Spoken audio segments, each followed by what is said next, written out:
also working to stop misinformation and harmful content related to the COVID-19 pandemic spreading on our platform. On Facebook and Instagram, we remove COVID-19 related misinformation that could contribute to imminent physical harm, such as posts and ads about fake cures. And we continue to work with our network of independent fact-checking partners to debunk other false claims and connect people with information from authoritative sources. We're proud of the progress we've made to protect authentic discourse on our platforms, but there's always more work to do.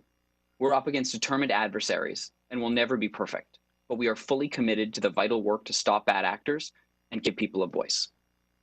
Thank you, and I look forward to answering your questions.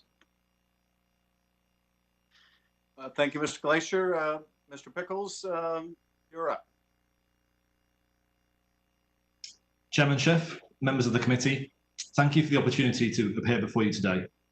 The purpose of Twitter is to serve the public conversation, and that conversation is never more important than during global elections and civic events, the cornerstone of democracies across the globe. Our service gives people the ability to share what is happening and provides people insights into a diversity of perspectives on critical issues, all in real time. We are humbled by the way that our platform is used by those seeking to speak out against injustice, to hold those in power accountable, and to build movements for change. The threat of interference in elections from foreign and domestic actors is real and evolving. Since 2016, we've made a number of significant investments to address these challenges and prepare against bad actors, taking lessons from the 2018 midterms and elections around the world. I'm grateful for the opportunity to discuss our approach today, and I'll begin by focusing on the policies, product changes, and partnerships Twitter now has in place. The Twitter rules directly address a number of potential threats to the integrity of elections. Under our civic integrity policy, individuals may not use Twitter for the purpose of manipulating or interfering in elections or other civic processes. This includes posting or sharing content that may suppress participation or mislead people about when, where, or how to participate in a civic process. We recently expanded this policy to cover civic events, for example, the census, in addition to elections. We prohibit the use of Twitter services in a manner that intends to artificially amplify or suppress the conversation. Our rules prohibit fake accounts and those impersonating others. We do not permit the distribution of hacked materials that contain private information, trade secrets, or could put people in harm's way. In addition to these new rules, Twitter's advertising policies also play an important part in protecting the public conversation. Firstly, Twitter does not allow political advertising. Online political advertising represents entirely new challenges to civic discourse that today's democratic infrastructure may not be prepared to handle, particularly the machine learning-based optimization of messaging and micro-targeting. Secondly, Twitter does not allow news media entities controlled by state authorities to advertise. This decision was initially taken with regard to Russia Today and Sputnik, based on the Russian activities during the 2016 election. Last year, we expanded this policy to cover all state-controlled media entities globally, in addition to individuals who are affiliated with those organizations. While our policies are vital to protect the conversation, we also want to be proactive in helping people on Twitter find credible information by providing them with additional context. This approach is informed by direct feedback from the people who use Twitter. In 2019, we opened up a public comment period and heard two clear points. Firstly, Twitter shouldn't determine the truthfulness of tweets. And secondly, Twitter should provide context to help people make up their own minds in cases where the substance of a tweet is disputed. We prioritize interventions regarding misinformation based on the highest potential for harm and are currently focused on three main areas of content: synthetic and manipulated media, elections and civic integrity, and COVID-19. Where content does not break our rules and warrant removal, in these three areas, we may label tweets to help people come to their own views by providing additional context. These labels may link to a curated set of tweets posted by people on Twitter that include factual statements, counterpoint opinions and perspectives, and ongoing public conversation around the issue. To date, we've applied these labels to thousands of tweets around the world across these three policy areas. Finally, I'd like to outline how Twitter is empowering public understanding of the attempts to manipulate the public conversation. In 2018, we launched a public archive of the material that we have removed as part of our work to tackle platform manipulation. This one-of-a-kind resource used by researchers, journalists, and experts around the world now spans operations across 15 countries, including more than 9 terabytes of media and 200 million tweets. The use of this archive by a range of stakeholders highlights the importance of information sharing and partnership. Collaboration is critical to Twitter's efforts in preventing hostile actors from interfering in the public conversation. In certain circumstances, only government agencies have access to information critical to our efforts, and we're grateful for the continued partnership with federal, state, and local agencies, in particular, the FBI Foreign Interference Task Force and the US Department of Homeland Security's Election Security Task Force. We also work in close collaboration with the National Association of Secretaries of State and the National Association of State Election Directors. We also partner with Civic Alliance, Vote Early Day, and National Voter Registration Day to amplify credible election-related content. We want people to have confidence in the integrity of the information found on Twitter, especially with respect to information relevant to elections and civic processes.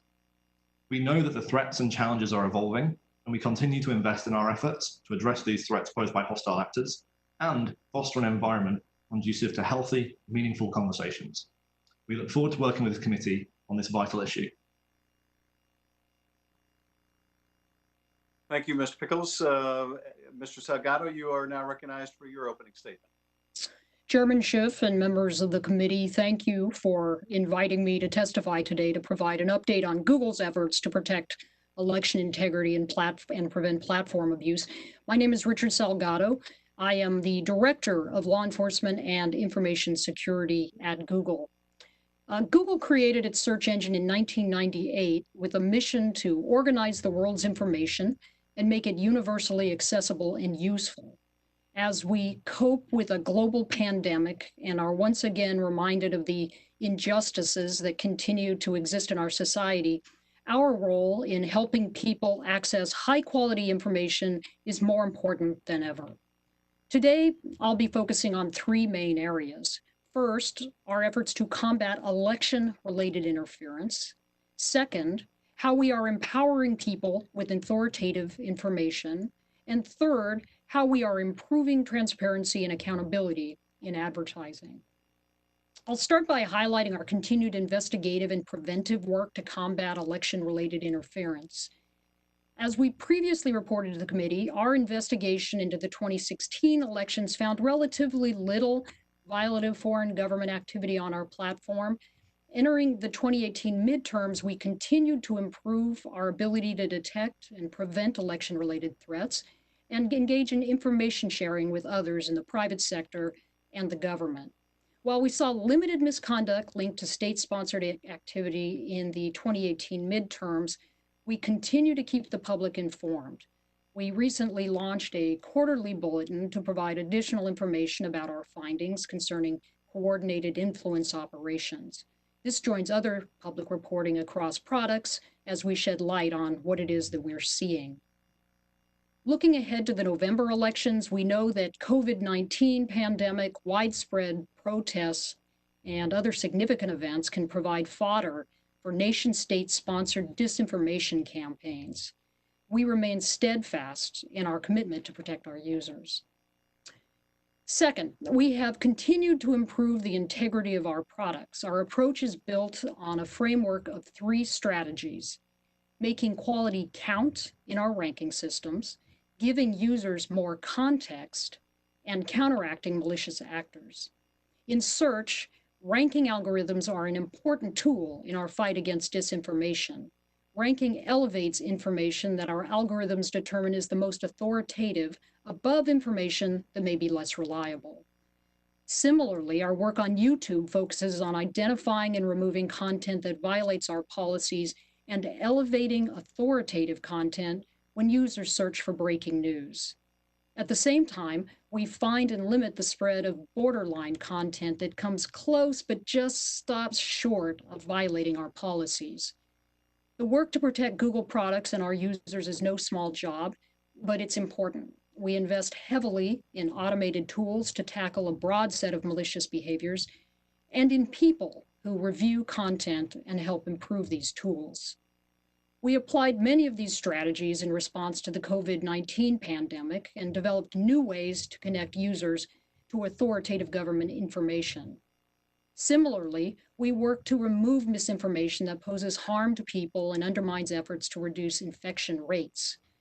On YouTube, we have clear policies prohibiting content that promotes medically unsubstantiated treatments or disputes the existence of COVID-19.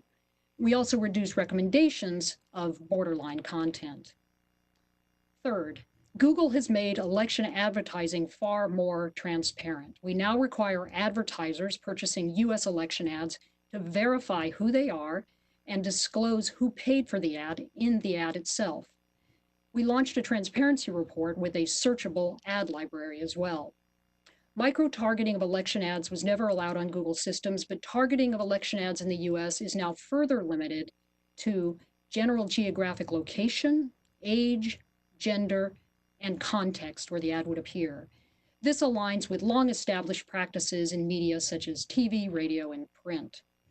Finally, this April, we announced that we will extend identity verification to all advertisers on our platform, with a rollout beginning this summer. We certainly can't do this important work alone. Preventing platform abuse, combating disinformation, and protecting elections requires concerted effort and collaboration across the industry and with governments.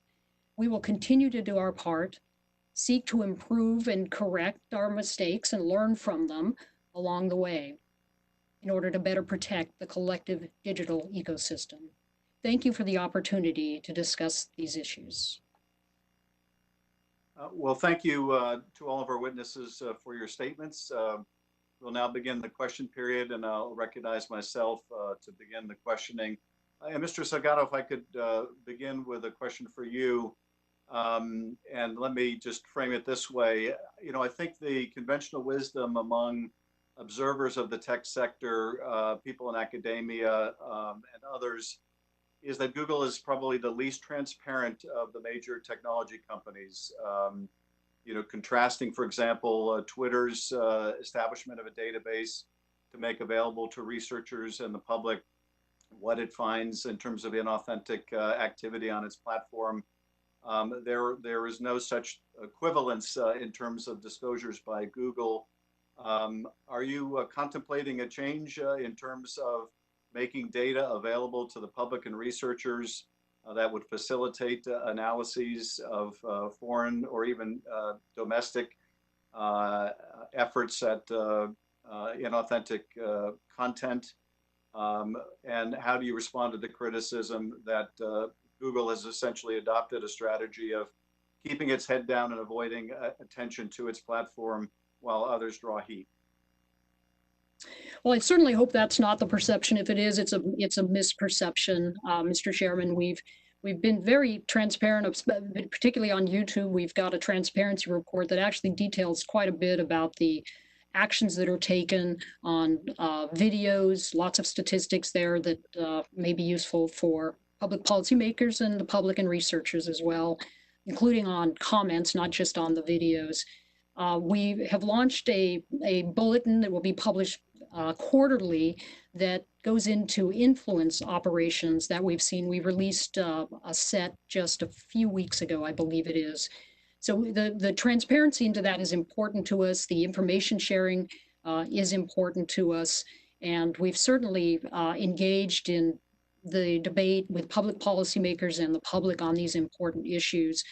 So it is true we don't see the volume that the others in the industry see, but we are talking about what it is we see and fighting it and taking it seriously. Would you be supportive of establishing the kind of database that Twitter has announced it's establishing to share more data along those lines? I'd have to understand a little better about what it is. We've done that with regard to advertisements. If you look at the ads transparency report, you'll actually see the details of ads and the content of it, how much was paid, the penetration of those ads, who's behind them. So where we see our products deeply involved, we've done just that. If the focus is on YouTube, we can take it back and see if there's something useful in that arena. Let me ask, if I could, Facebook and Twitter, can you tell us what you're seeing on a couple issues that are of great concern to us? The first is, and I applaud Twitter for putting those labels on the presidential tweets regarding absentee voting.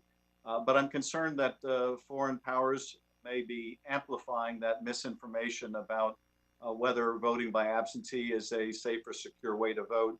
Are you seeing any foreign manipulation or amplification of that false information?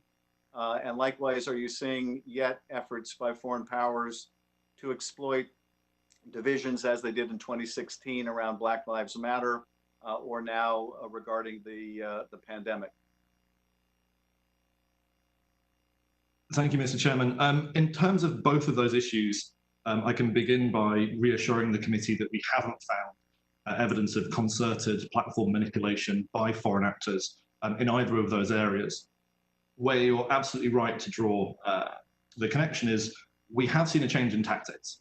And I think this in part is a result of the success that we've had in clamping down on the inauthentic platform manipulation operations. So activity, particularly around COVID and the geopolitics, but also the issues in the United States around particularly policing, have transferred into state-controlled media, have transferred into the geopolitical space.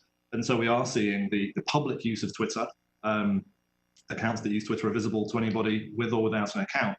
And those media entities and those government accounts are engaging in the geopolitical conversation. And so we have seen, for example, some crossover from the Chinese actors comparing the police response in the United States to recent protests with their policing response in Hong Kong. And so that shift from platform manipulation to overt state assets is something that we've observed. And I think it reminds us that we have to be vigilant that the challenges we faced in 2016 aren't constant, and that this remains an evolving security challenge that we have to keep one step ahead of and keep looking at how bad actors change their behavior. Ms. Gleischer? Thank you, Mr. Chairman. I agree particularly with something Mr. Pickles just said. We definitely see the tactics in this space evolving, and we see the threat actors trying new efforts to get around the controls that are put in place. We haven't seen coordinated inauthentic behavior on the part of foreign governments, particularly targeting voting systems or how to vote in the United States. It's definitely something we're monitoring.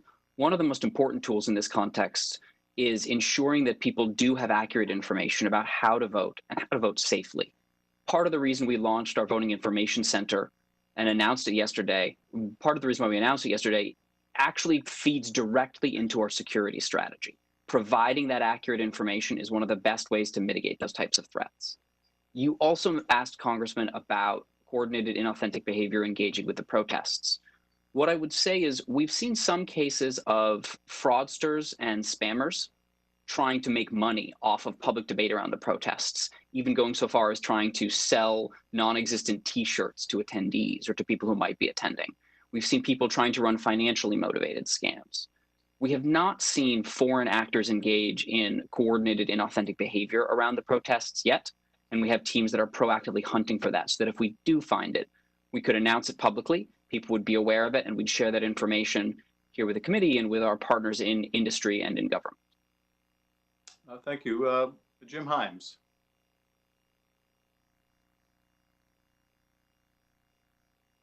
Thank you, Mr. Chairman, and thank you all for being here. Mr. Gleischer, I want to ask you a question that I kind of feel has been insufficiently addressed here. I'm glad, and I've read the testimony. I'm glad everybody's doing so much work to try to identify foreign presence and all of that sort of thing. But I'm pretty convinced that when this republic dies, it doesn't happen because the Russians broke into Ohio voting machines or they managed to buy ads on Facebook or Twitter. It happens because our politics become so toxic, so polarized, that we don't recognize each other anymore as Americans.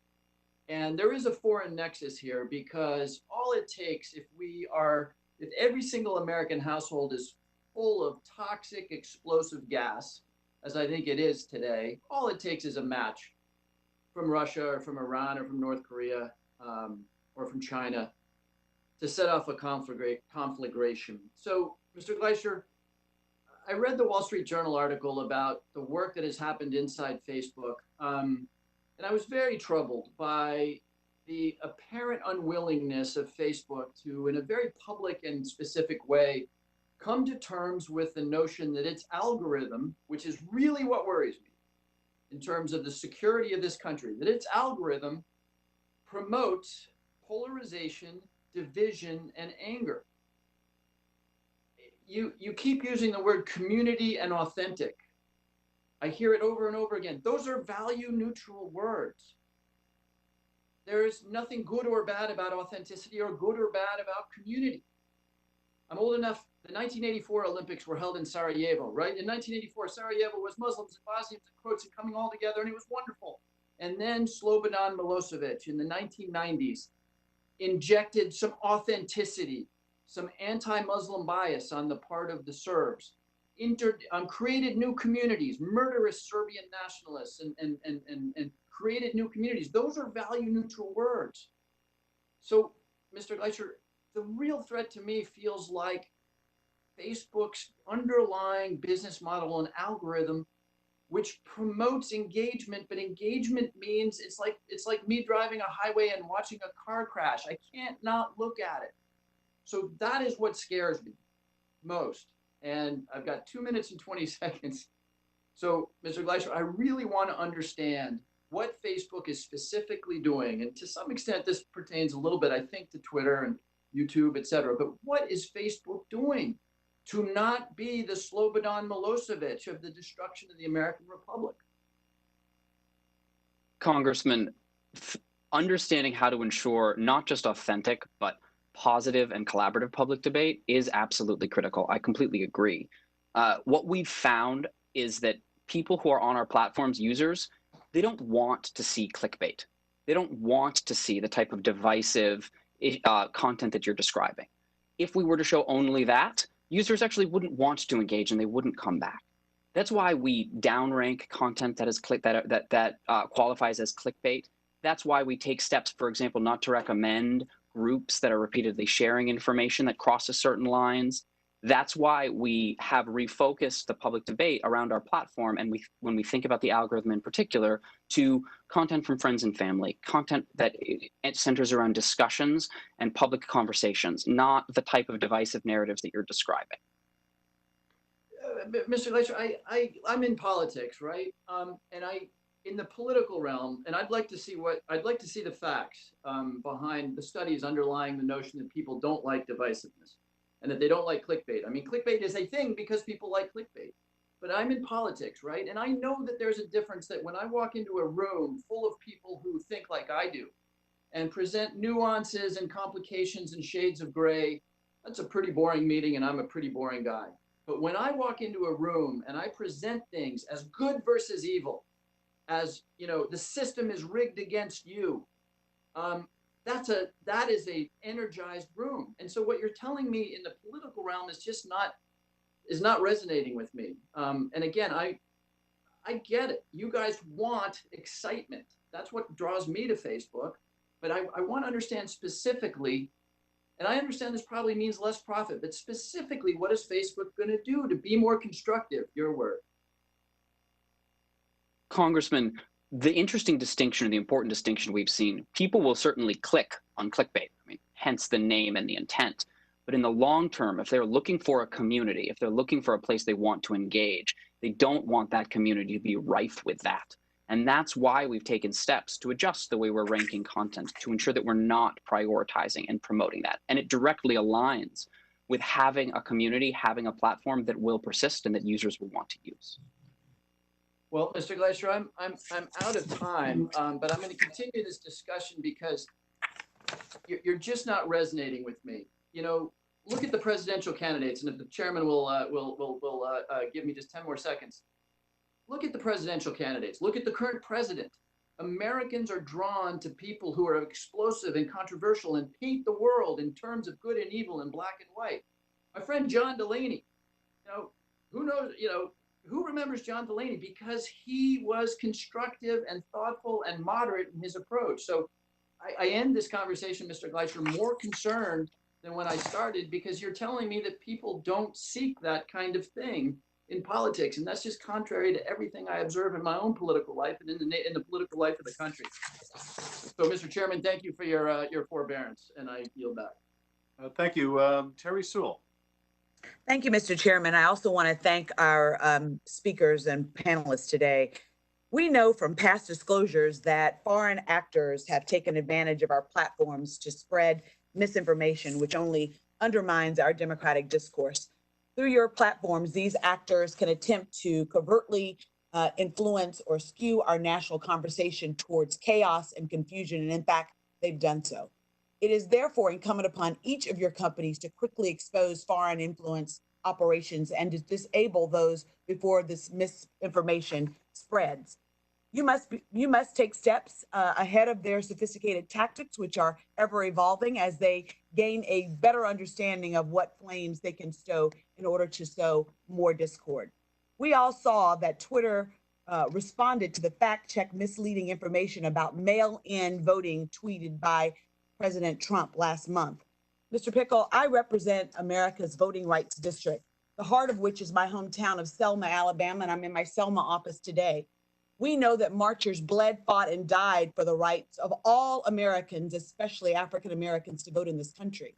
We have secured responsibility. We have a sacred responsibility, I believe, to protect the rights and the votes of all Americans, which includes actions like the one taken by Twitter to counter misinformation about voting, regardless of how powerful the person sharing the misinformation is. Propaganda designed to suppress the Black vote has been a part of our democracy since we were able to vote.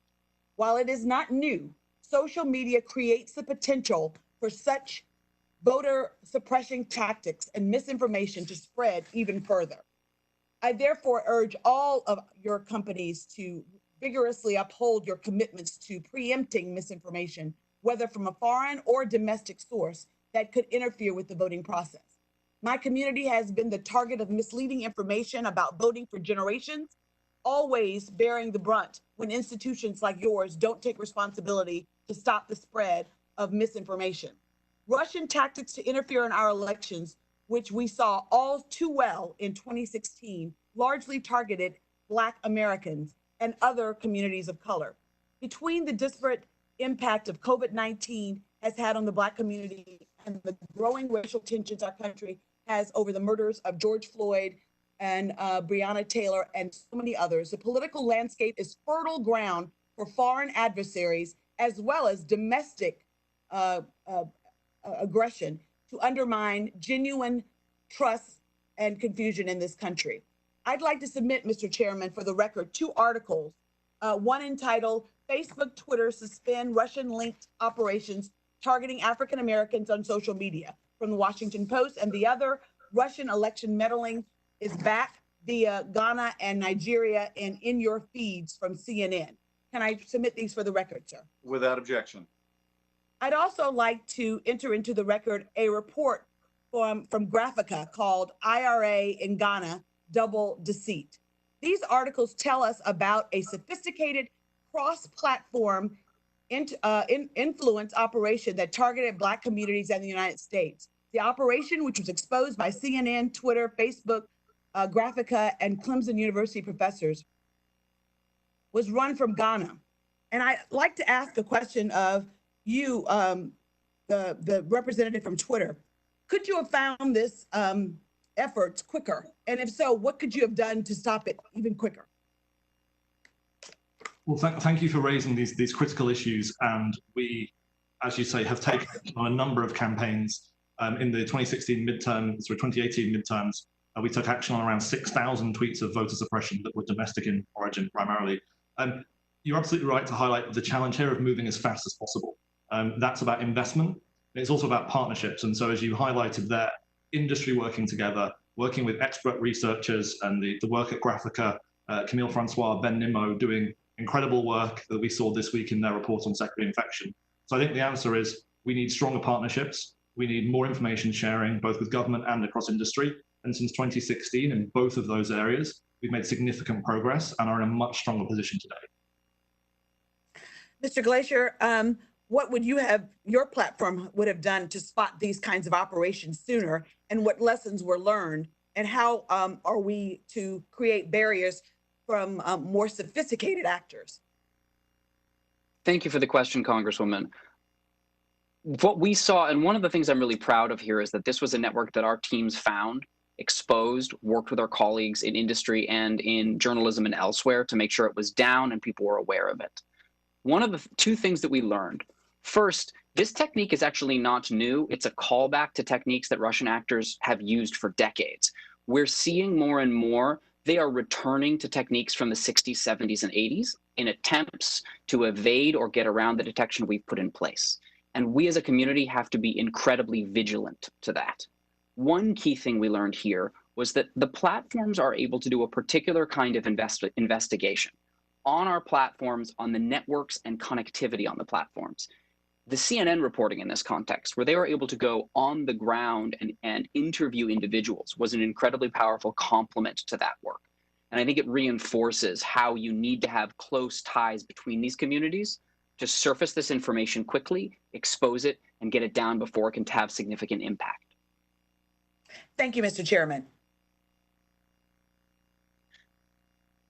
Thank you, Jackie Spear. Mr. Chairman, thank you. Thank you all for joining us this, well, it's morning here, but afternoon there. Mr. Glacier, you may or may not know that Facebook is headquartered in my congressional district. I've had many conversations with Sheryl Sandberg, and I'm still puzzled by the fact that Facebook does not consider itself a media platform. Are you still espousing that kind of position? Congresswoman, we're first and foremost a technology company. Well, you may be a technology company, but your technology company is being used as a media platform. Do you not recognize that? Congresswoman, we're a place for ideas across the spectrum.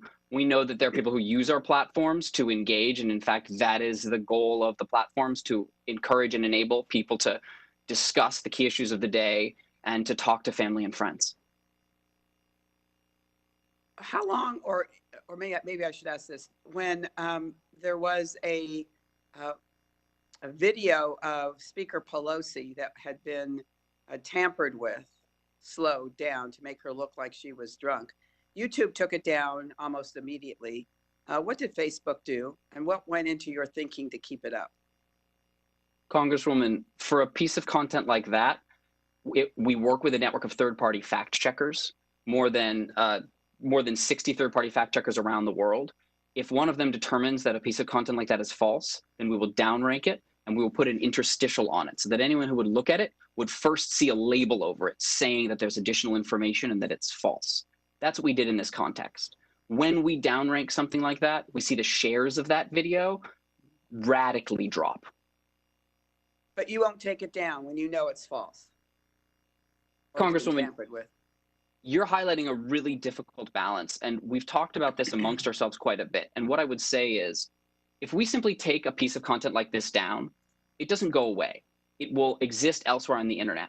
People who are looking for it will still find it. Well, if we I leave the content, that, but you know, there will always be bad actors in the world. That doesn't mean that you don't do your level best to show the greatest deal of credibility. I mean, if YouTube took it down, I don't understand how you couldn't have taken it down, but I'll leave that where it lays.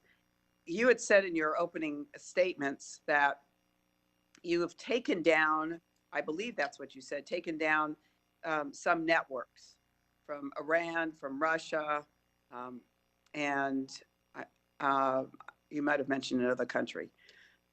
Could you drill down for us and tell us specifically what they were selling? What was it that you found offensive that you actually took that down, where you didn't take the video of Nancy Pelosi down? Congresswoman, the focus of my team's work is on what we call inauthentic behavior. That is not the content that's being shared, but behavior or techniques that these actors use to hide their identity, make their content appear more popular than it is, or otherwise mislead users. Last year, we took down 50 networks or more than 50 networks around the world for engaging in this from many different countries. This year so far, we've taken down 18. Can you drill down as to what they were doing? Absolutely. So a network like this will be using fake accounts and an organized group of fake accounts to mislead users about who's behind the network. For example, we saw a network based right here in the United States that was representing itself as a US news source, when in fact it was using networks of accounts run by actors from overseas to write its content and purportedly pretend to be Americans. We've taken down networks linked to entities coming out of Russia that present themselves as local when in fact they are centrally controlled by another organization. So for example, we did a takedown of a network linked to Sputnik News, a state media organization out of Russia, that ran seemingly independent news organizations across Europe, representing themselves as independent and claiming to be independent, when in fact they were all centrally controlled and driving a message directly back from the organization that was running. That's the type of behavior that we enforce against when we see these actors engage in deceptive techniques. We announce it publicly, we share information with third parties, and we make sure that it's very clear in public. We have a monthly report where we detail this in great detail, and I could ensure that our teams share with you our recent reports so you can have more detail if that's helpful. I'm sure that would be. Thank you. I yield back. Thank you. Mike Quigley. Thank you, Chairman. Thank you for all for participating. You all referenced sharing and collaboration and its value. Tell us what's impairing that, if anything. Is there anything legally that makes this more difficult? Other actors that make it more difficult? Or just internal measures that limit your capacity to share information and to collaborate with other platforms, third parties, federal, state, and local officials?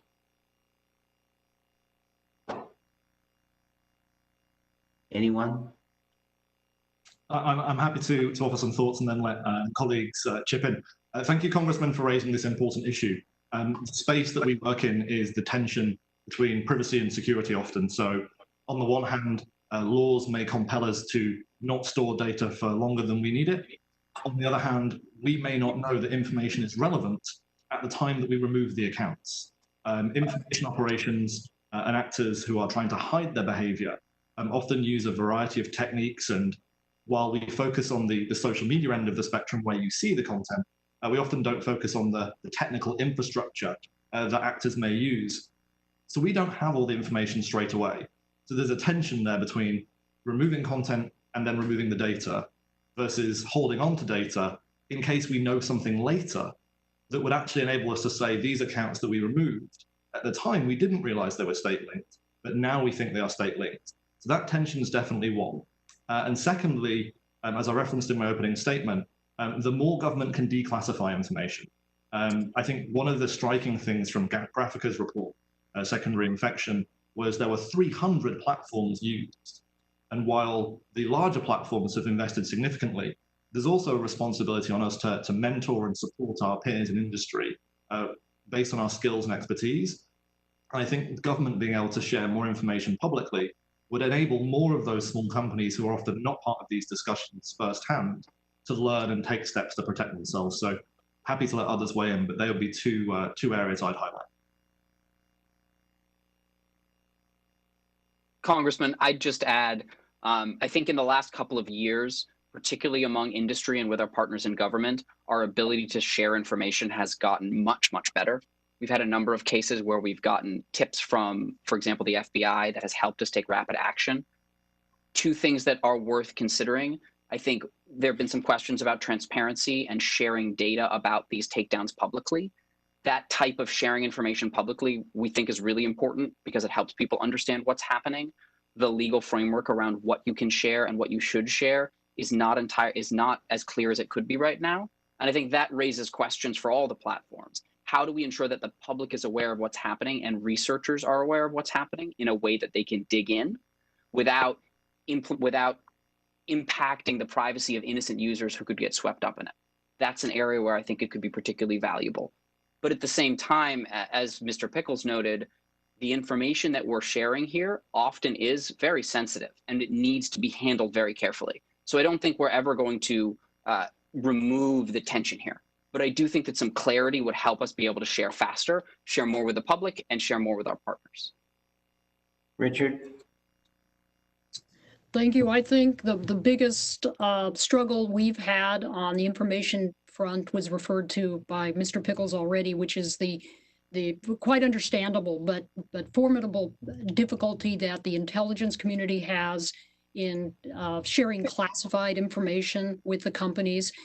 And I suspect, as Mr. Pickles suggested, there's an issue of overclassification of this, or perhaps a difficulty, bureaucratic or otherwise, in the agencies finding ways to declassify the less sensitive parts of information, threats, leads that would be useful for the platforms. Other than that, as Mr. Gleicher pointed out, the information sharing among the companies and with governments has improved greatly since 2016, is almost to the point of being unrecognizable compared to where we were back then. And we're not seeing a lot of legal impediments that we need to see addressed other than the issue with the classification. Thank you all. Mr. Chairman, I yield back. Thank you, Mr. Quigley. Eric Swalwell. Thank you, Chairman. Mr. Salgado, do YouTube's comments fall under the same policy as Google display ads, your comments policy on YouTube? You know, I'm afraid I don't know the policies deep enough to be able to give you some useful information on that. We have so many products with so many policies, and I have to confess I'm not. Okay, if you could follow up with a letter on that. Have you ever taken down One America News Network videos for misinformation? That's an issue I'm not sure I can give you a direct answer on. It's a specific question about a specific potential, anyway, publisher. How about Fox News? Again, I don't know if there is an example of that. I'd have to check. There's an awful lot of removals that you can see on our transparency report, but that detail I don't know right now.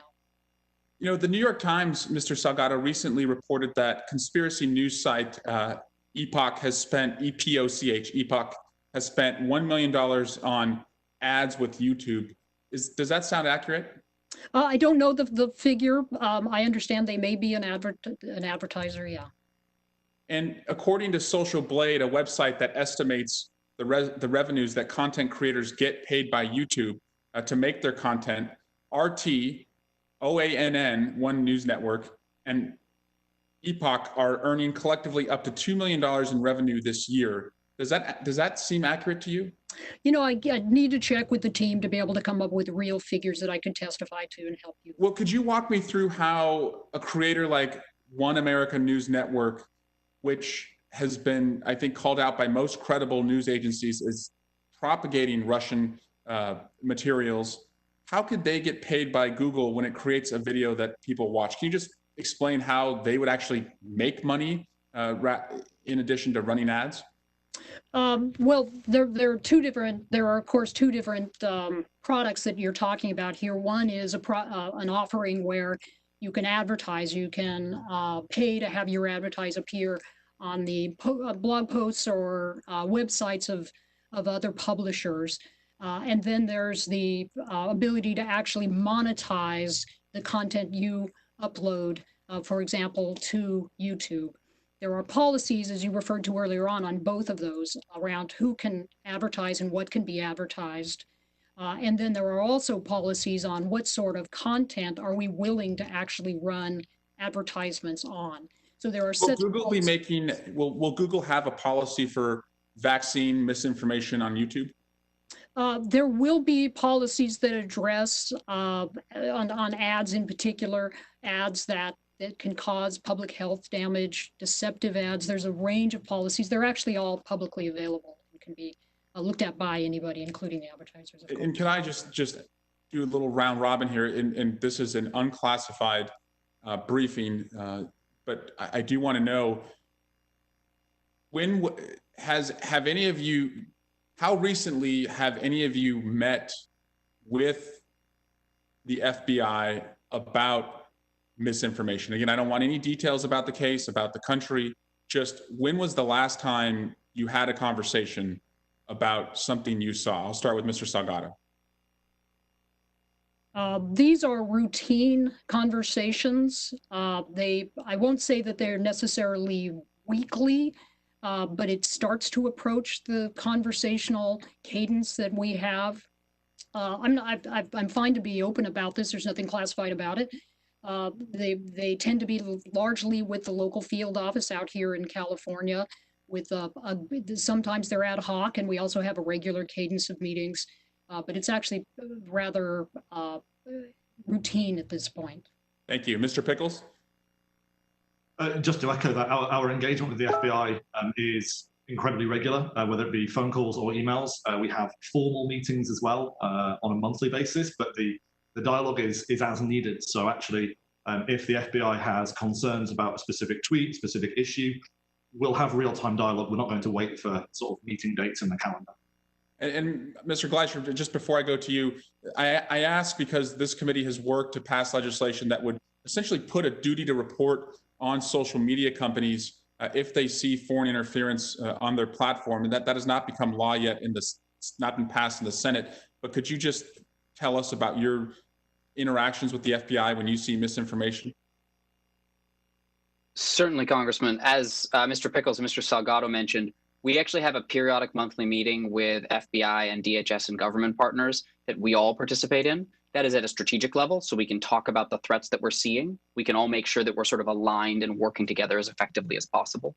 In addition, whenever we see foreign interference or a CIV takedown, we'll share information about that with law enforcement. So for example, we announced our latest monthly report of all the takedowns we've done, and that was last week or the week before. When we did that, we would have shared information ahead of time with our law enforcement partners to make sure that they can follow up if there's something particularly that implicates foreign interference here in the United States. Great. Thank you, Chairman. I yield back. Thank you. Next up, we have Mr. Heck, Denny Heck. Thank you, Mr. Chairman, and thank you to the panelists for being here. It is appreciated. Appreciate the updates on some of your efforts growing out of the learning experiences of the last few cycles. I choose not to spend my time, however, on the issues of election interference per se, nor disinformation, but more along the lines of what Mr. Himes was pursuing. In fact, the exchange, Mr. Gleischer, with you leads me to ask a variation on what my originally intended question was. And I must also add that, like Mr. Himes, your answer did not resonate with me, sir. It is axiomatic that civic discourse in America has degraded. That is inarguable. It is also equally self-evident that the social media platforms that we are here talking about have amplified that degraded civic discourse. And as a corollary to that, that you have all profited off of it.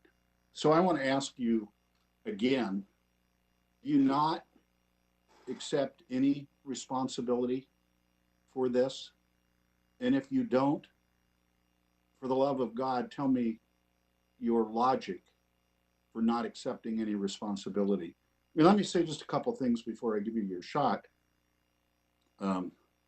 The first of which is politicians aren't exempt. Our tradecraft has fully utilized these tools to our benefit, and to suggest otherwise would be hypocrisy.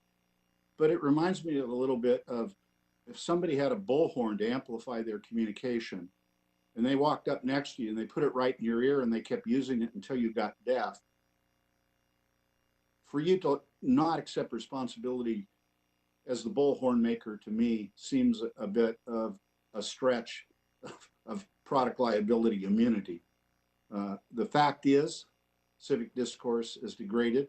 Mr. Himes has set forth the extreme threat that this serves to our country. The fact is that you amplify it. The fact is that you profit off of it. And First Amendment considerations, which are really important notwithstanding, do you not accept some responsibility for this? Mr. Glacher, let's start with you, sir. Congressman, I think we have critical responsibilities. Yes, to ensure that debate on our platforms is authentic, also to ensure that it is as open and positive and collaborative as possible. Part of what you're identifying, Congressman, is how humans interact in public discussion. It's why we've taken very serious looks. It's why we have thought about what we promote, how we promote, what we recommend to address exactly these challenges.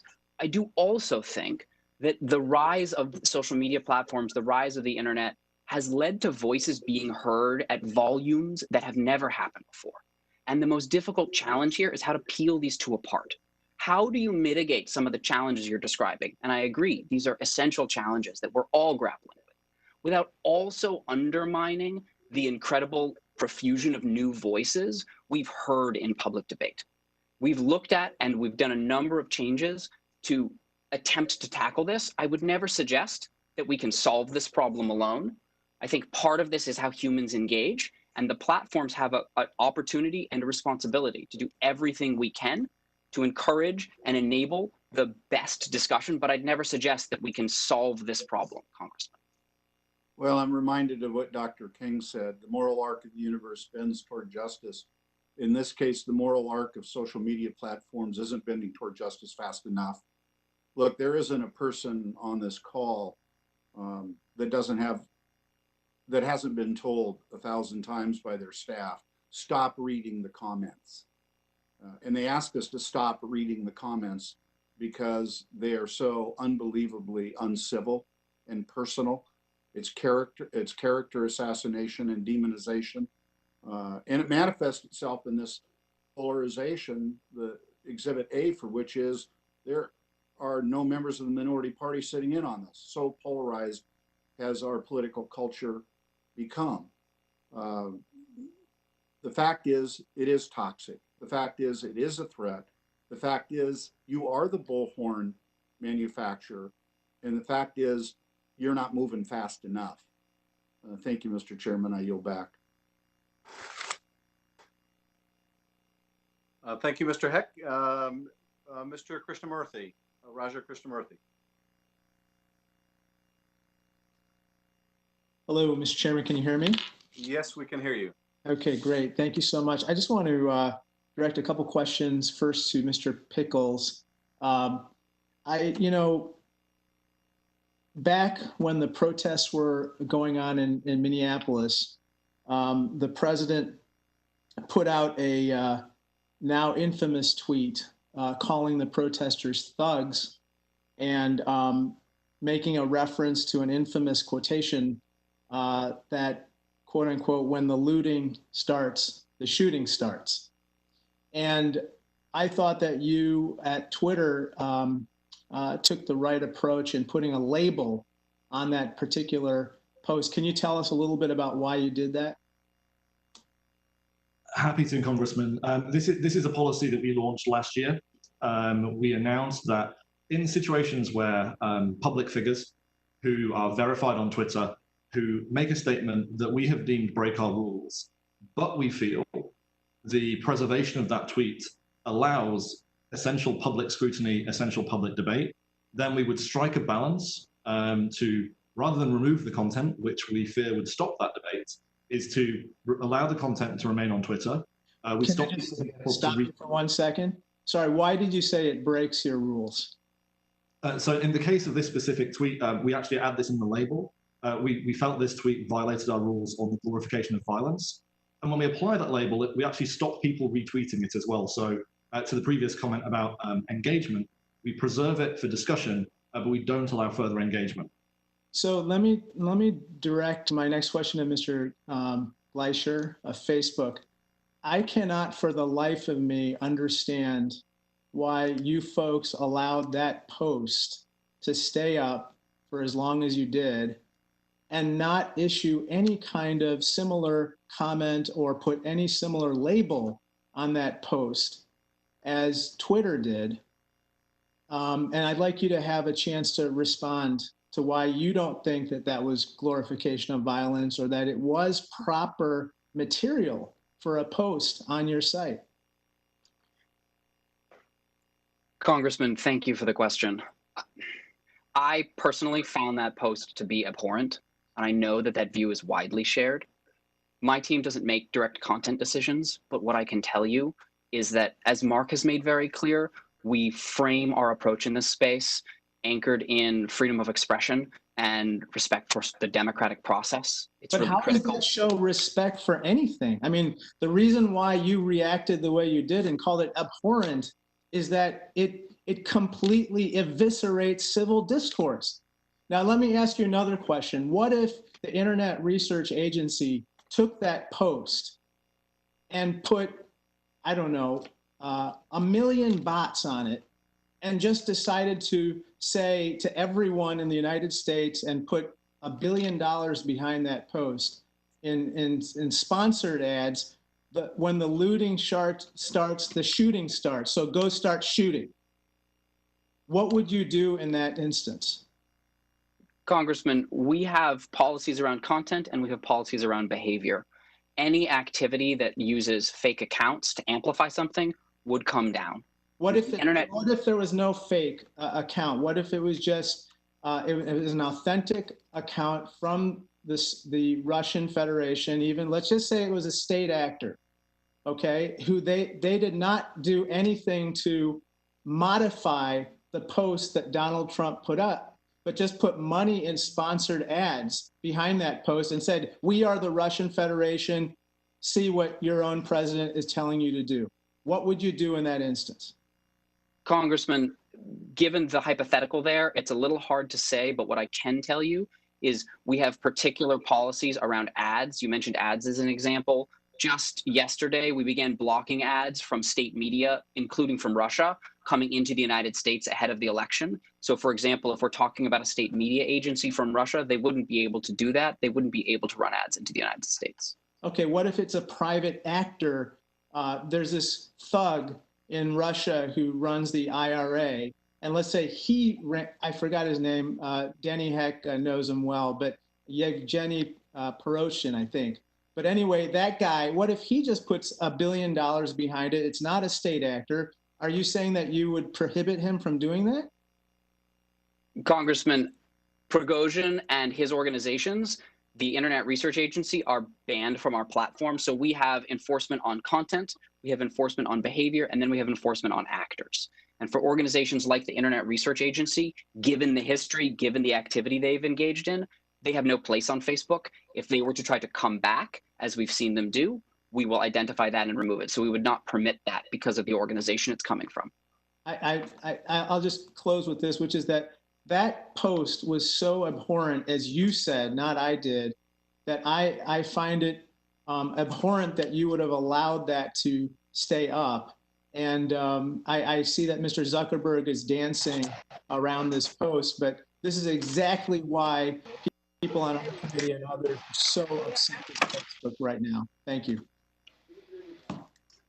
Thank you, Mr. Krishnamurthy. Val Dennings. Thank you so much, Mr. Chairman, and thank you to our witnesses for joining us here today. What a critical discussion, but I think we may leave with more questions than answers. We just want to feel better. And Mr.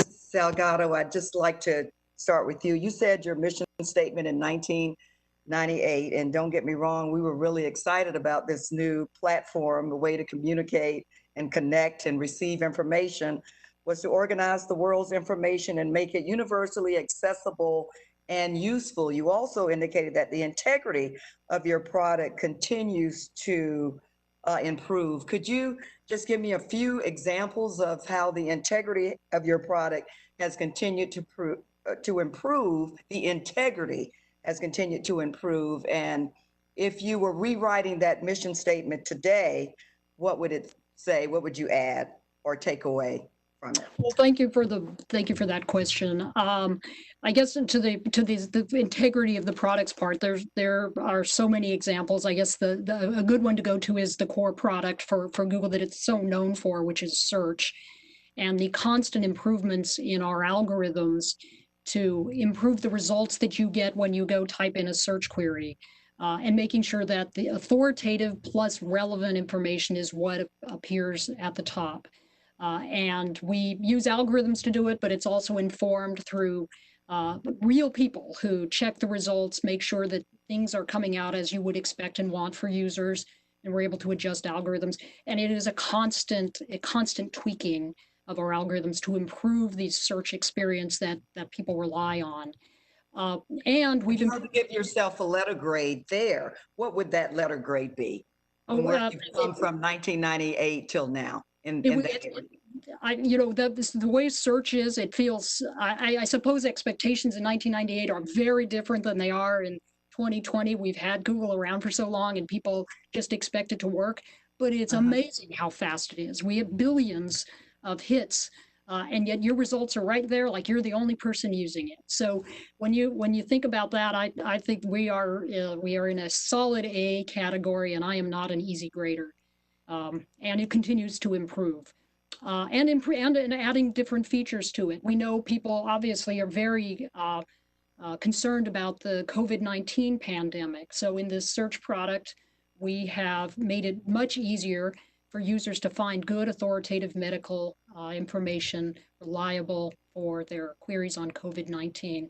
So it also can be a flexible product that notes what's really important to a vast number of people who are using it at any given moment. Okay, let me move on, but thank you for that. Mr. Glacier, I believe you said that voices are being heard now that have never been heard before. But I also believe that more chaos and disinformation is being heard or seen like never before. I do believe that all of your platforms is the vehicle by which disinformation, racism, hatred, sexism, and any other kind of ism has traveled the most. So I'd like to ask each of you this question. Do you believe, as you strive to get information out and make connections and all, do you have a moral obligation? Number one, do you have a moral obligation? Yes, no. And if you feel you do, what do you see that moral obligation as? Mr. Salgado, we can start with you, but I'd like to hear from everybody. Well, I think we have moral and ethical obligations to our users. I think we have a great focus on making sure that the data we hold for our users is secure, the accounts are secure. An awful lot of the election interference that we saw in 2016 and even the different information influence operations that we're seeing today implicate Google mostly in the phishing attempts that we see against our accounts. And so there's a good deal of focus on Google in that respect to make sure that accounts remain secure. Users with little action on their part can remain confident that the accounts are being protected, but at the same time, trying to educate users on the better security practices that are available now and that are not difficult to implement. And I think there's an awful lot of responsibility on the part of Google to make sure that the security of the data that users entrust with us is maintained and continue to improve that. So in terms of being, I believe, the number one vehicle for transporting disinformation, racism, hatred, and sexism, you believe the number one priority is the security of the product because your answer centered mostly around that. I did center on that, and really the reason I'd like to give a little background there, really the reason is that what we have found historically is that most of the involvement, not all of it, and we can talk about YouTube and we can talk about some of the other platforms, but really the bulk of the activity that we saw was the use of Google platforms like Google accounts and Gmail to create accounts on other services that were then used for disinformation campaigns. And so making sure that we're able to identify those accounts, particularly where they might be compromised accounts that are being misused for those purposes to help build an infrastructure, misinformation infrastructure on other companies' platforms is important because that helps the whole ecosystem take down. But you're right to point out there are other touch points. And those include, even if to a much lesser degree than we see with other companies, platforms like YouTube, and even to some extent search to keep the disinformation off of them entirely. And as I mentioned in my verbal statement, where it starts to get close to our lines, our policy lines, that we make it less discoverable and certainly don't recommend it to viewers. Thank you. Mr. Chairman, I'm not sure where I am on time. Do I have time to get an answer from the yes, other? you do. Okay. Thank you so much, Mr. Chairman. Mr. Glacier. Congresswoman, I think you're identifying, and I agree, this is sort of the fundamental tension that we're all struggling with. Collectively, if you look at social media platforms and the internet, I think they are the #1 platform for public debate on a whole range of issues. And what we've seen is that wherever you see that public debate happening, bad actors will participate and will try to use that to spread racism, to spread division, to target public debate in all these ways. So do you have a moral obligation? And if you feel you do, what is it? Congresswoman, we have an essential responsibility and obligation to do everything we can to combat that when we see it. That includes ensuring voice for people on the platform so they can speak, and it also ensures addressing harm as it emerges on the platform. We have a team that I collaborate with that focuses on dangerous organizations and hate groups, groups that promote violence, groups that glorify violence. We identify, investigate, and we remove them from the platform whenever we see it. We actually just removed 2 networks linked to a couple of those groups earlier this week. We have teams that hunt proactively for actors that are hiding their identity and using that inauthenticity to drive division, to drive racist narratives. One of the things we've seen is that not just foreign actors, but domestic actors, when they can operate with impunity, when they can mislead people, they will drive more of this harmful and divisive content. Okay. Thank you. Thank you so much. To our next witness. Thank you. Simply, yes. Twitter exists to serve the public conversation, and we have a responsibility to promote the health of that public conversation. So that's why we've changed our ads policies, because we recognize that political ads in the digital era may not be something that democracies are equipped to do. So the answer was to get rid of them as opposed to take the disinformation down or hold them accountable. Well, and I think that's one of the unique things about Twitter, is Twitter's a public platform. The users who speak to Twitter are held to account. Their views, abhorrent and otherwise, are exposed to the world. And if I may offer a moment of optimism, since March, we've actually seen 250 million tweets of people expressing gratitude. And so I think while we focus on the worst of the conversation, we as a company, we're focused on being more proactive.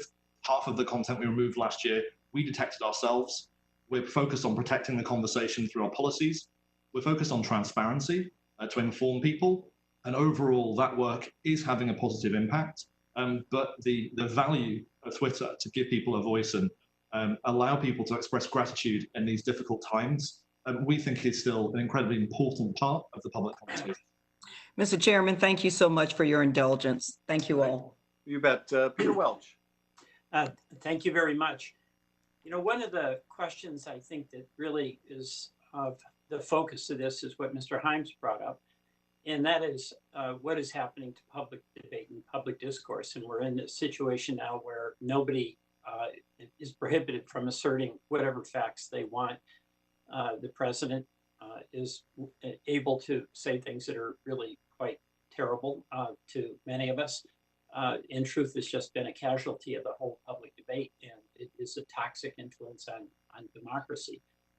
And the fact is as well that social media platforms were incredibly popular. And in some cases, it's used for very constructive things. People are gathered for Black Lives Matter rallies, often using public platforms to do so. But then you also have state actors and you have pernicious political actors who are using it to undermine everything in the public wheel.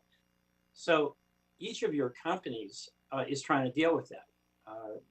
Mr. Zuckerberg testified before the Energy and Commerce Committee. Mr. Dorsey testified. And each company is trying to make some rules and regulations that it follows to try to bring some order to this.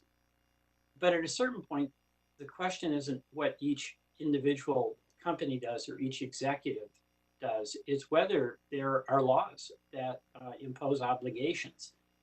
And of course, what has been perceived as very important to your platforms is the decision Congress made some time ago to not hold you to the responsibility of a publisher.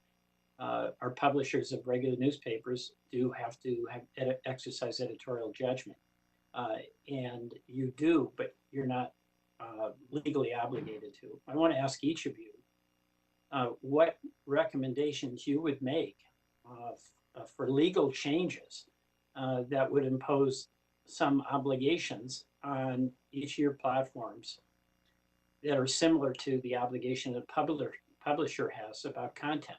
And I'll start, Mr. Glacier, with you from Facebook. Congressman, thank you for the question. In my world, I'm focused on our security threats and tackling the challenges we face. And what I can tell you is that for my team and the teams that work in this area, the shield created by Section 230 is absolutely essential for us to do our work. We've seen threat actors try to target us in response to consistent enforcement we've taken. But let me interrupt for a second, because here's the dilemma. I mean, I get it, and I get it. You're trying to do this in good faith. But the bottom line here is that in Congress or wherever it has public representation authority, we can't keep up with each one of these things that comes in your way. You're doing your best, but at a certain point, we're always chasing after the fact. So is there, or would it be your view that the Section 30 has to be sacrosanct, which in effect leaves the final authority to you as opposed to the final authority to people who've been elected representatives of Americans? Congressman, there's a healthy and important debate right now about how to adjust to the reality of what we're all facing. We're going to comply with. That's what I'm asking. Congressman, we'll comply with the law if Congress wants to make changes. My hope, and the piece that I think I can contribute, I hope that as we evaluate that, we do remember the importance of the shield to the ability to protect this voice, and we preserve that. Okay, no, I get that. How about Mr. Pickles? How about you?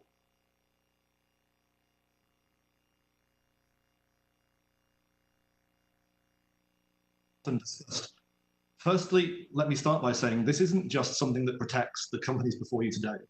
This was an instrument that has protected the whole internet. And one of the things as Twitter that we believe in the open internet. And the way that the law currently works now is it provides protection for companies to do the very content moderation that we're asked to do by policymakers. And in my role, when I hear from governments around the world, one thing I'm often asked is, how did the United States build this world-class technology industry? How did companies like ours grow from one part of one country? And the answer is Section 230. So I think one of the concerns that we have is as we move into this space, is that as the rest of the world is looking to emulate the United States' domination and success in this area, we're also thinking in the United States about how to weaken that world-class and empowering. I understand that, and I'm sympathetic to it, but we're seeing the downside now. I mean, the Section 230, everyone acknowledges, was extremely important to giving us an opportunity in the U.S. to build what you've accomplished. But there's a downside that we're all seeing. Is it time for reconsideration to have some legal standards that apply to all tech platforms? Well, I think it's time. We're having this discussion right now. There's proposals, there's hearings, there's a range of discussions. I think my concern is firstly just to remind everybody, federal law, criminal law, is not protected by Section 230. So the concerns about content that's criminal, that's not covered by this debate, and I think that's sometimes folded in here. And secondly, this idea that people think that one side will say we want to stop moderation, and so the solution is to get rid of 230. One side will say we want much more moderation, and the same answer is offered. So I think I am concerned that it's essential to investigate before legislating, and I think we're still only at the beginning of the investigating stage. So the consequences of changes that could be damaging for competition, damaging for innovation, and damaging for our ability to actually promote and protect our users' speech. Thank you. Mr. Chairman, I see my time is up. I yield back. Thank you, Mr. Welch.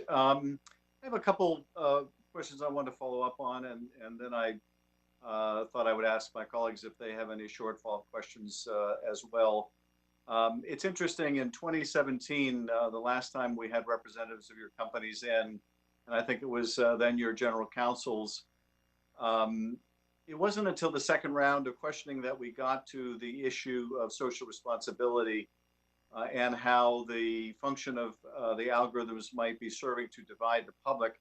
And when I asked the question about that in 2017, I remember the counsel for Facebook saying that the jury was still out on whether the platforms were having the effect of balkanizing or dividing the public.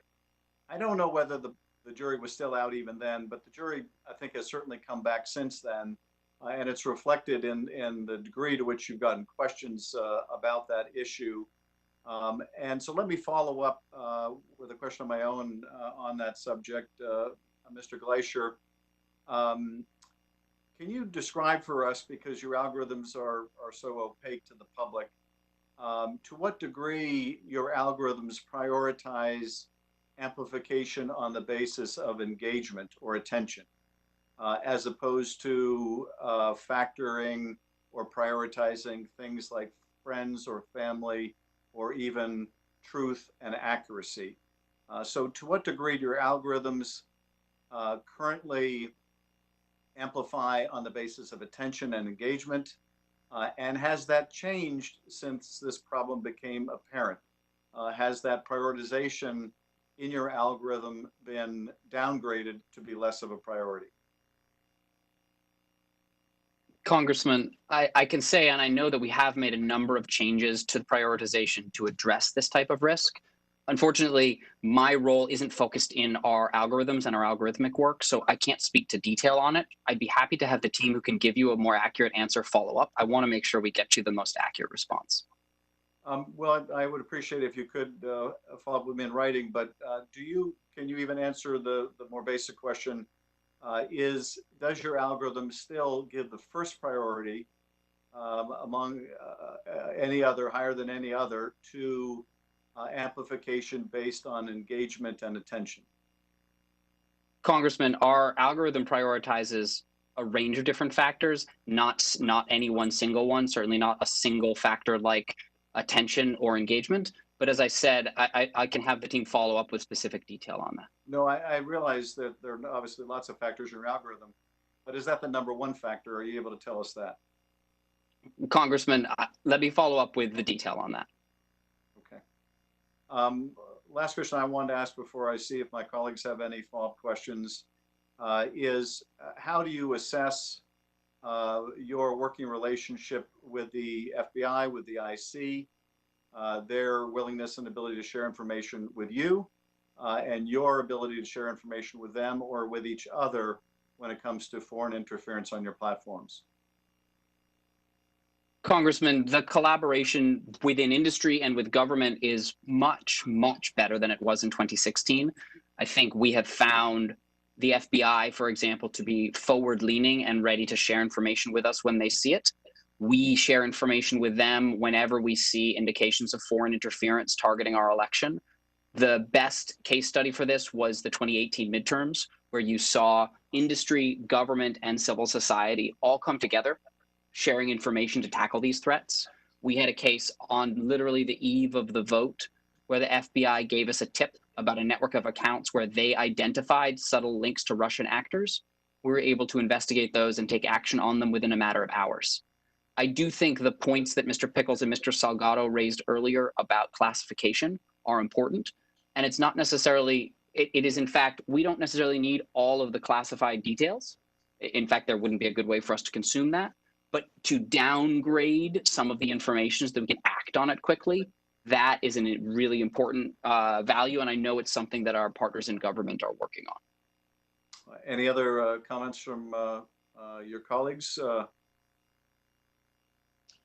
I would just echo the distinction and the contrast between 2016 to where we are now is really night and day.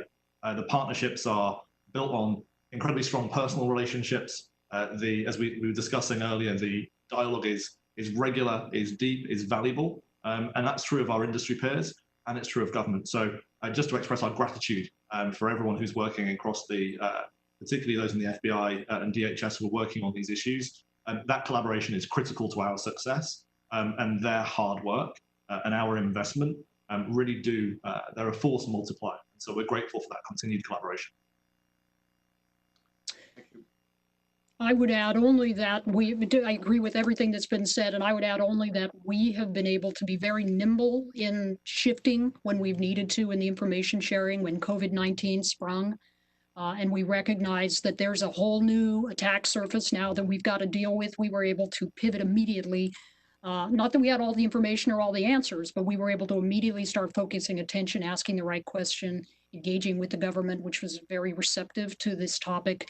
And even the same was true with the protests. So it's been a very nimble, quick process to be able to address the changes that come at us so quickly. Thank you.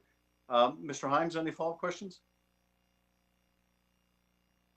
Yeah, I do. Thank you, Mr. Chairman. And then again, thank you all to our witnesses. We've had a really interesting conversation today. And Mr. Gleischer, you've answered more than your fair share of questions and felt, I think, a fair amount of concern.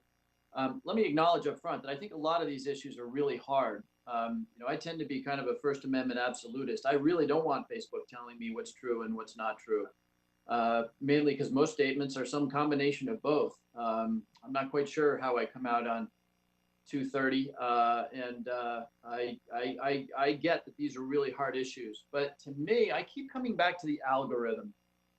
Because, I believe that I've got some obligation as a citizen to sort true from false. That's actually a key act of citizenship. And frankly, if we can't rely on American citizens to be critical thinkers, we should probably just throw the towel in anyway. But the algorithm is different, right? Because the algorithm takes away my choice. I see what you want me to see. And look, I'll be the first to admit, and I think probably 95% of people are like this. I would rather have a big bowl of Doritos than, if I could use your Facebook's internal language, than eat my vegetables. And so I get really worried when you say, and I want to give you an opportunity to sort of elaborate on this, and then I have one more question for you. I thought I heard you say that people on Facebook aren't actually drawn to the explosive, the controversial, that they are, in your word was constructive. Is that really right? And if so, I'm a little influenced by the May 26th Wall Street Journal article in which this seemed to be a real profound debate inside Facebook. Thank you, Congressman. And I agree that this is an incredibly challenging issue, and I think there's more work to be done, a lot more work to be done. The nuance that I was highlighting there, certainly people are drawn to clickbait. They're drawn to explosive content. I mean, it is the nature of clickbait to make people want to click on it. But what we've found is that if you separate it out from the particular content, people don't want a platform or an experience that is just clickbait. They will click on it if they see it, but they don't want it prioritized. They don't want their time to be drawn into that and all the emotional freight of it. And so we are trying to build an environment where that isn't the focus, where they have the conversations they want to have. But I agree with you, a core piece of this challenge is people seek out that type of content wherever it is. I should note that as we're thinking about how we prioritize this, one of the key factors is who your friends are, the pages and accounts that you follow, and the assets that you engage with. That's the most important factor in sort of what you see. And so people have direct control over that because they're choosing the people they want to engage with. I'd like to ask you a specific question. And what strikes me about this and what concerns me about the algorithm is that there is a way of thinking that humans use that is rational and deliberative and consumption of information and the weighing of pros and cons. And then there's a different way of being a human, right?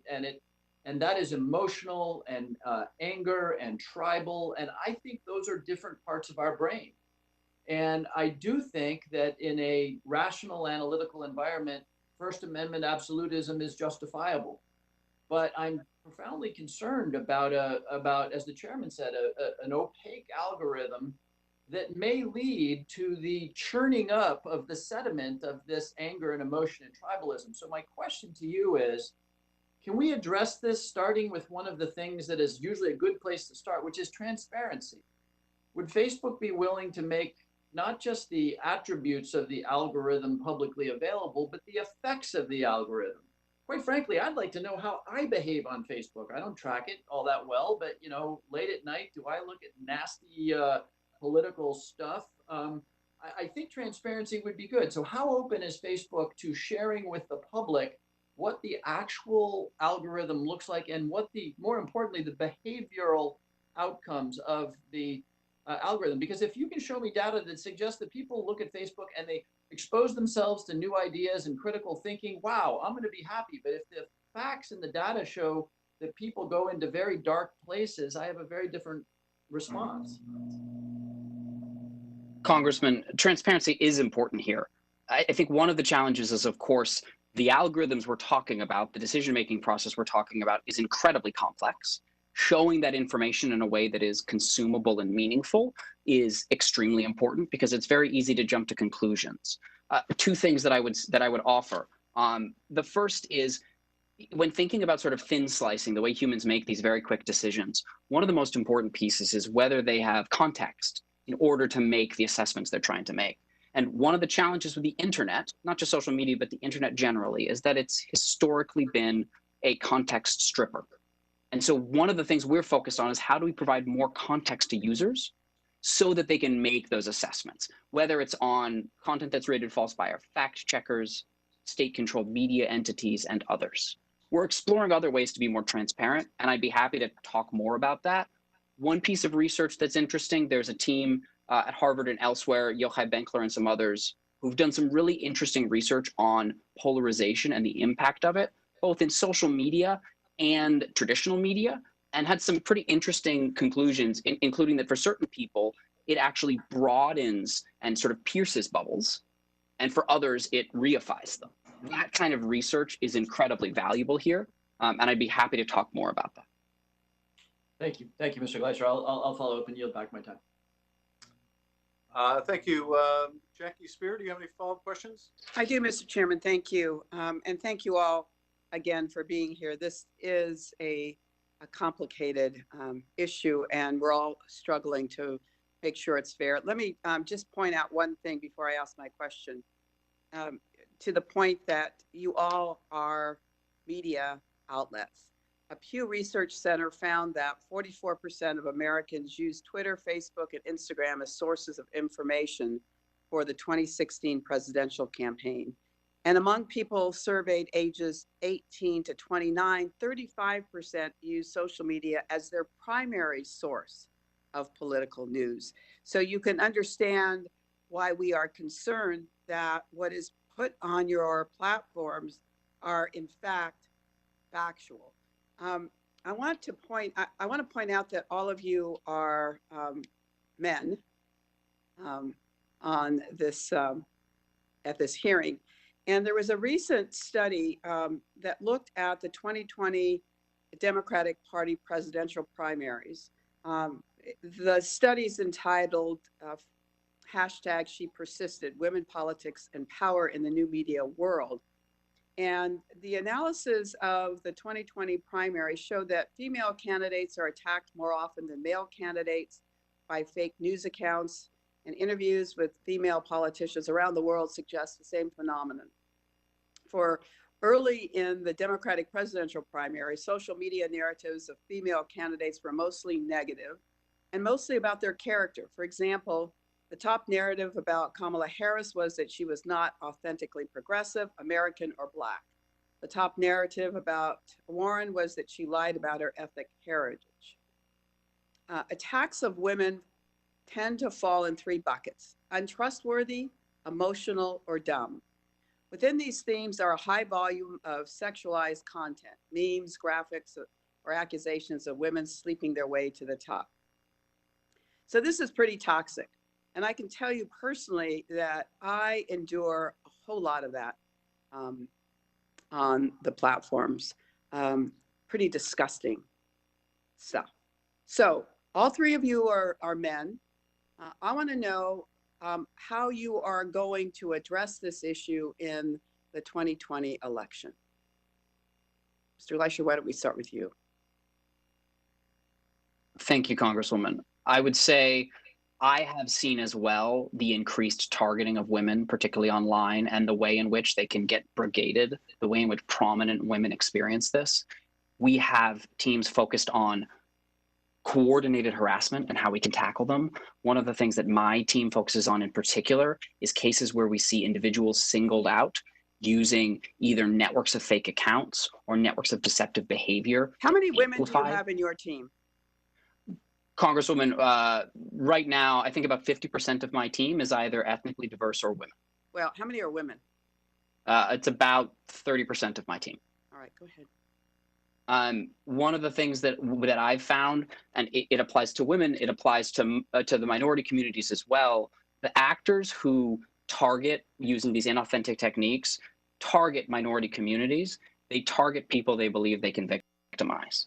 And so it's extremely important that our teams be diverse so that we can have the sort of creative responses we need and so that we can put ourselves in the shoes of the people who are being targeted. And so what do you do do when female candidates are targeted this way? I mean, how do you address it? Congresswoman, it depends a little bit on the exact threat.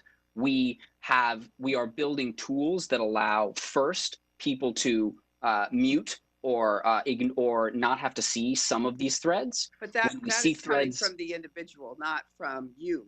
So if you don't want to see something, you can click it off. But how about the fact that it just gets communicated throughout the platform and it gains traction? And if it's negative, it gains more traction based on the algorithm. Congresswoman, if we see direct threats of violence against someone, we will take that down. And we've done that, a number of these targeting women. If we see content that violates our community standards, we proactively hunt for this and take action against it when it emerges. I do think also thinking about how to change the product to empower people and to disincentivize this type of stuff is an important piece as well. If we're only removing things we see, we'll always be in sort of a whack-a-mole world. We need to keep doing that, and we have a responsibility to keep doing that. We also need to change the environment to make this type of thing harder and give people more tools to protect themselves. Okay, well, I'm going to share this report with Sheryl Sandberg in hopes that you're going to do more than what you've done already. All right? Can I thank you, the other Congresswoman. Representatives, please? I know my time's expired, Mr. Chairman, but I'd like to hear from the other two. If you That's will fine. indulge Thank me. you. Thank you, Congresswoman, for raising this topic. I myself ran for office, and it's something that I feel very passionate about. In terms of my team, I'm the only man at my level in my team, and my boss, a wonderful woman who we have a remarkable team of people that's more majority is female. This issue also affects female journalists, I think is important to note. That's right. And it's particularly acute for candidates and journalists of color who face particular challenges as different intersections of abuse and harassment. The most important thing is being proactive. You're absolutely right to highlight that if we wait for users to report this content, we're failing. So that's been a big investment for us in recent years. Now, more than half of the content that we remove for violating the Twitter rules, we action without a user report. Secondly, we've made specific improvements to our reporting flow. Something we see is doxing, an issue of sharing private information. And so we've made it much easier to highlight when people report things to us that private information has been posted. That means we can move faster and we're taking more action. So over the course of a year, our action rate increased more than 100% on private information posts. So we have to be more proactive. We also have to have partnerships. And that's where working with civil society, working with candidates directly, making sure we've got those strong relationships to escalate things is important. But I will absolutely tell you now there is more to do in this area. And it is something that we remain deeply committed to working on and investing in. Thank you. For Google, it's similar. On my team, about 50% of the team members are female, and my leadership chain is roughly 50% female as well. It's a huge problem. We've seen this going back, Gamergate, all sorts of horrific events where women and minorities and others are targeted online. On Google, perhaps the investment that we've made on, as Nick was referring to for Twitter, on comments in YouTube videos has been pretty successful of late. We made some changes in 2019 around recommendations, but we've also had some great success in automated removal of comments on YouTube videos that violate our policies. Most of it's automated. I think we're at high 90% of the removals on those comments in YouTube happen automated, not through user reports, but user reports remain very important. And this sort of conduct, of course, is violated for the policies, and it's a matter of effective, quick enforcement of those policies, certainly not a lack of willingness, but it is an enforcement effort of policies that exist, and we recognize it as important and treat it as one of the areas where we need to continue to improve. Thank you. Again, thank you, Mr. Chairman, for indulging me on that. Representative Spear, Eric Swalwell. Thank you, Chairman. And I'm seeing coming across the news right now that this morning Facebook took down President Trump ads that related to symbols that the Nazis had used to designate political prisoners in concentration camps. A red inverted triangle, which was first used by the Nazis to identify communists, social democrats, liberals, Freemasons, and other members of opposition parties, was used in an ad by Donald Trump, also Vice President Pence, and the Team Trump page, and viewed in fewer than 24 hours by just under 1 million people. And so I wanted to allow Facebook to address this, but also what will you do with just the spread that's already out there with this hate symbol, and what sanctions will you take against the Trump campaign? Because this is not the first time an ad has been taken down. I believe it's the third time. Thank you, Congressman. Yes, we don't allow symbols that represent hateful organizations or hateful ideologies unless they're put up with context or condemnation. You obviously want to be careful to allow someone to put up a symbol to condemn it or to discuss it. But in a situation where we don't see either of those, we don't allow it on the platform and we remove it. That's what we saw in this case with this ad, and anywhere that symbol is used, we would take the same action. So we'll be consistent in enforcing wherever either our systems identify those symbols, and as you'd expect, when we identify something like this, we bank it within our system so that we can look for other instances of it where it might appear, so we can find it and remove it automatically. And also, if there's something we miss, because we certainly aren't perfect, if someone were to bring that to our attention, we would take action there as well if it's the same symbol. How many symbols would a campaign have to run that are taken off the platform before the page is taken down? The campaign's account is taken down. Congressman, my focus isn't on our ads policies. What I can tell you is if we see repeated instances of violations, repeated instances of misinformation, for example, we will take increasing actions. I don't have the details on the specific thresholds there. I'd be happy to have the team that is specifically working on this follow up with you. Well, have accounts been taken down because of repeated efforts to put misinformation out Congressman, I'd be happy to follow up with you for that specific detail. Do you know the answer to it? I don't know the answer to it off the top of my head.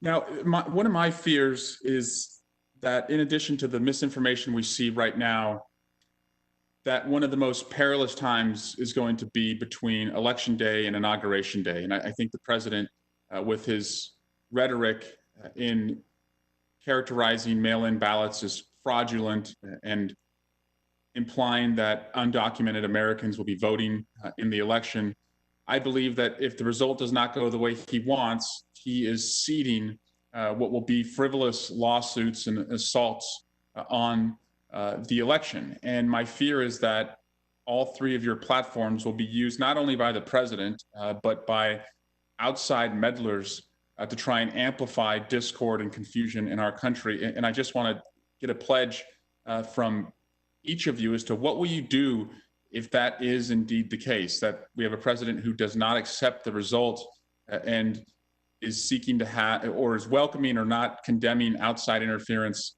that may try and amplify misinformation during what is supposed to be a peaceful transition of power. Mr. Pickles, start with you.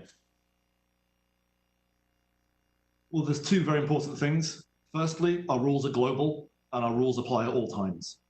So irrespective of whether activity happens before election day or after election day, we will take action on any user that breaks our account, breaks our rules, and we'll take action on any fake accounts. We'll take action on foreign actors. We'll take action on domestic actors. And you have our absolute commitment that we will enforce our rules impartially around the world between now, Inauguration Day, and beyond.